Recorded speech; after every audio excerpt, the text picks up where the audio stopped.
Hello hi friends, అందరికీ good evening. ఈరోజైతే ఒక సింపుల్ స్వీట్తో మీ ముందుకు వచ్చేసా. అదేంటంటే పెసరబ్యాలతో చేస్తారు. చాలా సింపుల్గా చేసుకోవచ్చు. చాలా టేస్ట్ కూడా ఉంటుంది. ఒకసారి ఇలా ట్రై చేయండి. ట్రై చేసి ఎలా వచ్చిందో కామెంట్ చేయండి. ఏం లేదు ఫ్రెండ్స్, ఒక కప్పు పెసరపప్పు తీసుకొని దాన్ని ఒక 5-6 సార్లు వాష్ చేసి కుక్కర్లో వేసి ఒక 4-5 విజిల్స్ వచ్చే వరకు పెట్టుకుంటే మెత్తగా అయిపోతుంది. ఒకవేళ మెత్తగా అవ్వకపోతే స్మాషర్తో స్మాష్ చేసుకోండి. పెసరపప్పు కడిగి పెట్టేటప్పుడే దాంట్లో 2 ఇలాచీ వేసుకోండి. స్మెల్ చాలా బాగుంటుంది.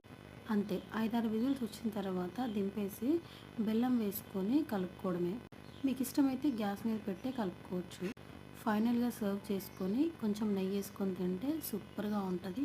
చాలా సింపుల్ ప్రాసెస్ అండ్ చాలా టేస్ట్ కూడా ఉంటుంది. ఇది వేడి చేసిన వాళ్ళు తింటే కూడా ఒళ్ళు అనేది చల్లబడుతుంది. ట్రై చేసి ఎలా వచ్చిందో కామెంట్ చేయండి ఫ్రెండ్స్. నా ఛానల్ని సబ్స్క్రైబ్ చేయడం మాత్రం మర్చిపోకండి. మా చిన్ని పాప చూసారా ఎలా చూస్తుందో, మా మమ్మీ ఏం తింటుందని. Bye friends.